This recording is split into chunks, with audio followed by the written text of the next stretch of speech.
Hello everyone, welcome to Learn with Techies. Before we start our coding journey together, let's talk about how to set up Java in your laptop. I'll cover both the MacBook and the Windows setup in two parallel videos, so feel free to look at the one which suits you.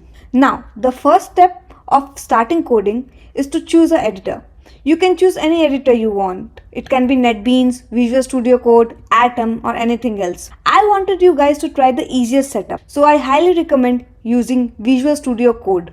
It is an editor created by Microsoft and is highly versatile. You can code Java, JavaScript, Python, Azure services, everything on its interface.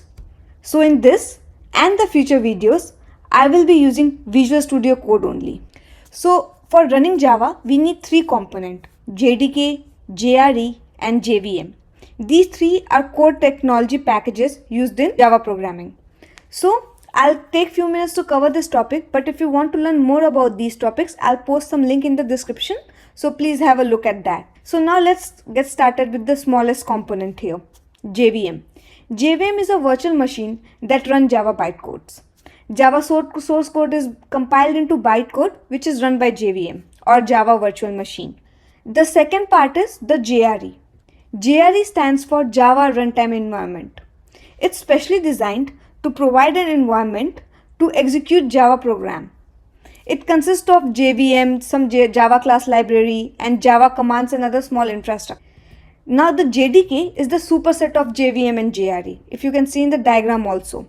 So basically JDK is the software development environment used to develop Java application and applet. It contains the JRE, JVM, interpreter, compiler, archiver and all of these things that are needed to run the whole software. The basics are done. We can move on to the install. So let's get started.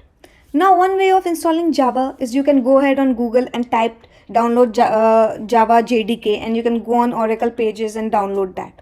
But I'll let you on a small cheat code. Basically you can type something like Java in Visual Studio Code. Here you can go on the browser page, and if you go down you will see that here we have something like install the coding pack for Java. You can see this contains both in Mac as well as Windows. You can download whichever suits you. Here since I'm on Mac, I'll just download the Mac version. Now this pack contains the Visual Studio Code, the JDK and some suggested extension by Microsoft. I'll go ahead and I'll download it. So you can see our package is downloaded. Now you can find it in your download folders. For me, I have created a separate folder known as sample where I stored this package, basically this whole extension package. So if you click on it, it will give you this coding pack for Java. After a few seconds, it will automatically start. You can see this is the package. You'll just click the next. You can see nothing is installed as of now, so it will do all of these steps. It will download it, install it. Just click on install. Now it will take some time. So now if you see, our installation is done. So it can take between 10 to 15 minutes depending on your internet and everything. So now you can launch Visual Studio Code. I'll finish it. Visual Studio Code setup. So the first thing that we wanted to try is like just checking like whether our Java is properly installed or not. For that, you can go into this terminal, open this new terminal. Here you can just type Java --version. This will give you all of the information like what JDK is stored, what JRE is stored, which version is stored, and all of that information. If you are able to get these information in here, that means the Java is correctly installed. I'll clear this up.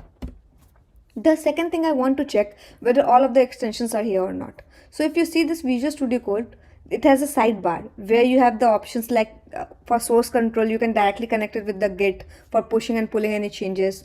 Then you have the debugger, we will use it later for running or debugging the program. Then you have this extension. If you click on it and search Java, you'll find these all information in here. So if you see some of them are prints, you don't have to do anything. So now you can see it's all done. So let's test like how it's all looking. We will go ahead and create one Java file, like just create a simple hello.java kind of. So once you click on this open folder, this this is something where I will be storing all of my coding assignment and everything stuff. So I'm using this folder. You can use whatever you want. I'll be using this one. Now that we are all set up, let's start by simply writing a Java program, a small Java program. So for that, the first thing we need to create a Java project. We can go ahead and type Command Shift and P. If you see, this will open a new optional terminal for us in the Visual Studio Code, and there's the first option, create Java project. If you don't find it in your recently used, you can type something like this, Java, and you will get all of the options. You can type create Java project and you will get it. So now the first thing it's asking on clicking on that is what type of build tools you will be using. I just clicked on this no build tool. It's asking for a location. I'm saying that okay, select the project location, and then here you have to put some name for that. So I'll put something like setup, initial setup. It's doing some initialization on its side, and now you are set up. Just as soon as I am using a Java project, it pre-populate all of this folder in here. If I click on this source, I can see okay, there's an app.java already created here. I can go ahead.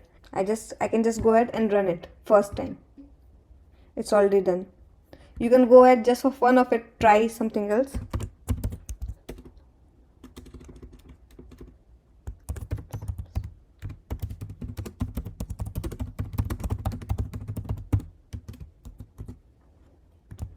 I put it something like this and I run it. So if you see, hello subscriber, please like and comment.